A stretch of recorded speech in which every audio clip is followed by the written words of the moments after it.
Good afternoon. This is Jason Rzucidio reporting for AmericaJR.com, and I'm being joined by Rosemary Lokhorst, the CEO of Shadows Edge, and it's a mobile app to help teens with anxiety, depression, and isolation. How are you today? Thank you, Jason. Very fine. I'm very excited to be here. Very good, thank you. So, first of all, what is your advice to teens who are unable to be with their friends during this time of social distancing? I think that teens nowadays, they are much more technology savvy than we are. And so I would advise them to use all the good things that technology can bring to connect with others in a positive way. I know that there's a lot of teens out there that game, for example, and there has been a lot of talk about negativity in gaming communities. But I think especially in situations like we're in now, that could actually change and to reach out to people through whatever medium they're comfortable with, whether that be social media or like a WhatsApp or something, or an in-game community. I think that's something that would really help them. Oh, great. Now, this year, teens are having to skip their senior prom and their traditional graduation ceremonies. So, what do you think of them missing those big moments? I remember my high school graduation. It was a really good event, and it was something that still, when I talk to, I had a high school reunion actually this weekend, a virtual one via Zoom. And so when I talk to my fellow classmates, it's just something we still always remember. So I really hope that these teens get the opportunity to maybe get together once the lockdowns are over, and just do a celebration, even if it's not a proper graduation, but something that really celebrates what they've achieved. Because even if they don't get to throw the party, they still have these achievements. They've made it this year, and I think that should be celebrated in whatever form possible. Yes, very good.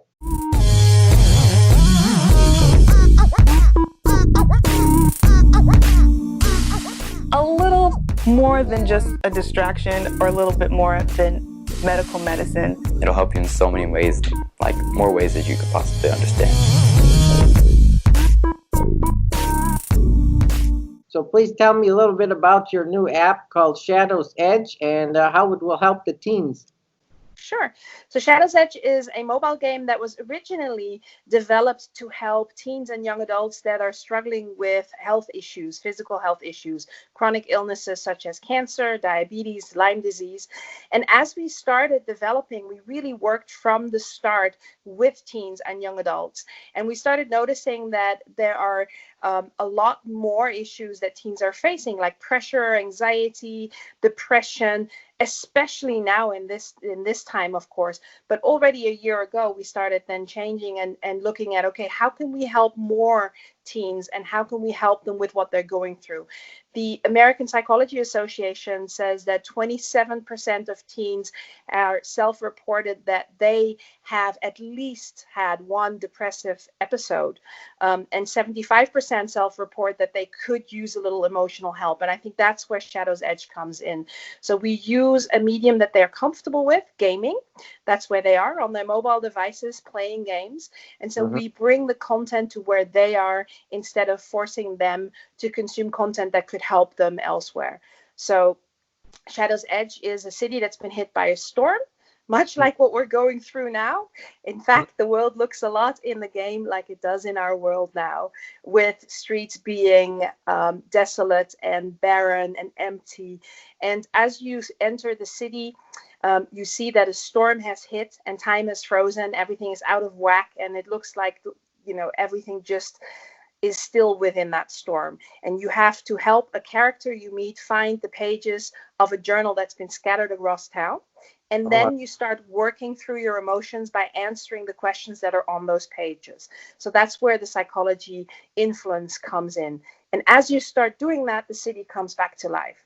Plants will start growing, animals will come back, scaffolding will show up. So the world heals itself by you working through whatever it is you're dealing with, from daily disappointments to major life traumas.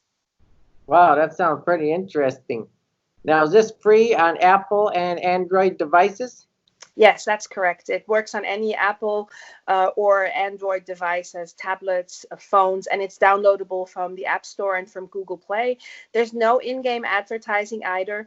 If you do the work in the journaling, you have the impact in the world, but also you get tools to spray paint and to vent and to really create street art in there. And that's something that's really popular with our players as well.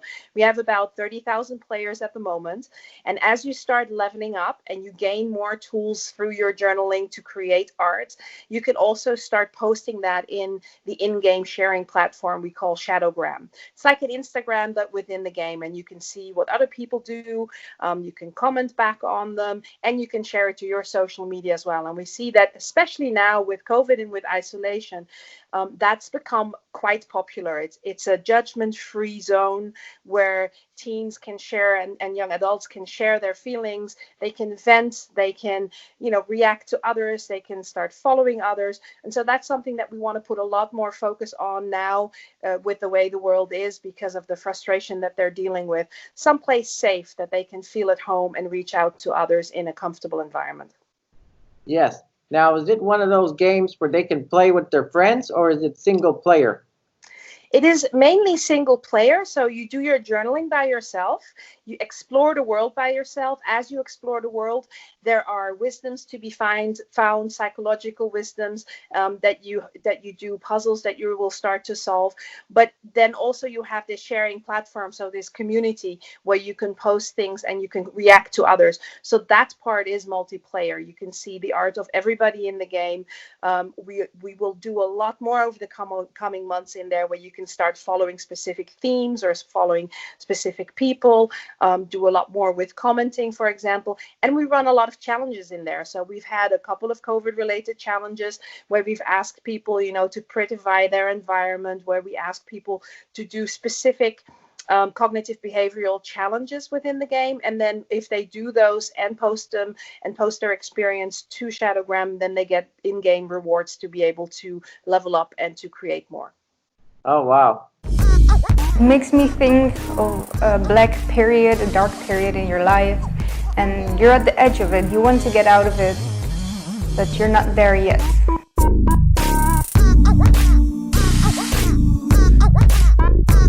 Now, from the information I have, it says here that you worked with 250 teens to develop the app. Is that correct? That is correct. From our first workshop, where we started talking about how can we make a game that where we have emotional strength, that we build resilience. How do we build resilience in the form of a game that is cool enough? We had already a teen in there. She was 19 and had diabetes type 1. And we saw the input that came from her. And so we decided from the very first drawing of the characters, who, by the way, looked nothing like they did then, we had a lot of input. So we had over 500 touch points. In the end, we had over 250 young people work with us, and we still have new people working with us. We've just started working with my high school class, in fact, with my high school, with the STEM class, who will be testing the COVID-related features over the next coming months as we start releasing those as well. So we keep working with the teens because it's for them. We're not doing this for us. This is not a vanity project. This is a project to help them. And so apart from the psychological content of what we have to do, we really have to make sure it's something that they like doing and that brings them something for their everyday life. All right, very good. Now, how would you say we can move forward once the pandemic ends? How do we move forward here? I think that even if the pandemic ends, there's a lot of frustration that will still be lingering. I mean, for one, of course, there's all the political situation, economic situation, but just for these young people, their lives have been uprooted, and they may not have that balance that you and I may have of, we've been through things like this before, not specifically this, but we've been through tough times before, and we know this too shall pass. And in this age where they are just becoming independent, having them been locked down and have that independence be stripped away, that is really tough for them.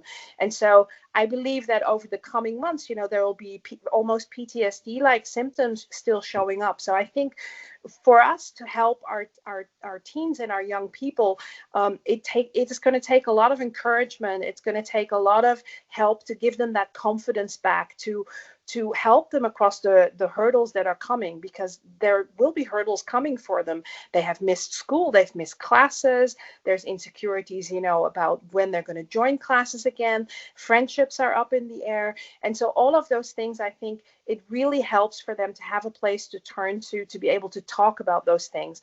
And research shows that doesn't necessarily have to be the immediate family or friends. And so I think if we can provide tools such as Shadow's Edge, but there's others out there as well that help them through that area, through that time period, I think that's something that we aspire to. We just want to get our tools out to as many young people as we can, as quickly as we can, now that it's really, really pertinent and that it's needed. And we want to do that for free. Do I really love myself? What do I want my doctors to know about me? And what am I not saying? Now, as you stated, is there any way that parents can help their teens during this time? Absolutely. In fact, we just ran a series of webinars on the topic. We have a webinar coming up on the 28th of April. And the topic is quarantined, how to help your teens and stay sane in the process. And so we have our resident psychologist, Dr. Christy Pikowicz, who focuses exactly on those types of topics in her practice, talk about what are some practical experiences. So in preparation for the webinar, I have picked up an odd thing or two. I think trying to make this situation as fun as possible and really meeting them where they're at is something that could be really helpful.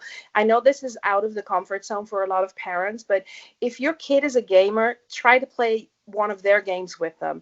If your kid is somebody that likes writing, try to write a story with them. Try to do things that they like doing and meet them there, instead of trying to come up with activities that the whole family can enjoy. I think one of the things that we see in young people now is that they go back to what is comfortable for them, and whatever that may be. For me, it was writing when I was younger. Some people are artists and they like to draw. Some people are gamers. Right? So I think making that effort and trying that, I think that could help the connection. All right, very good. Any other final comments before we wrap up? I think that this is fantastic that you do these types of shows where we can try and focus on how to help young people. So thank you very, very much. We're very excited to be on this. And please give us the website and the information for people to get the app. Absolutely. So the app is called Shadow's Edge. So if you search that in the App Store in Google Play, it will show up. And the website is www.shadowsedge.com. Very good. Thanks so much. It was nice speaking with you today. Thank you, Jason. Very good. Thank you.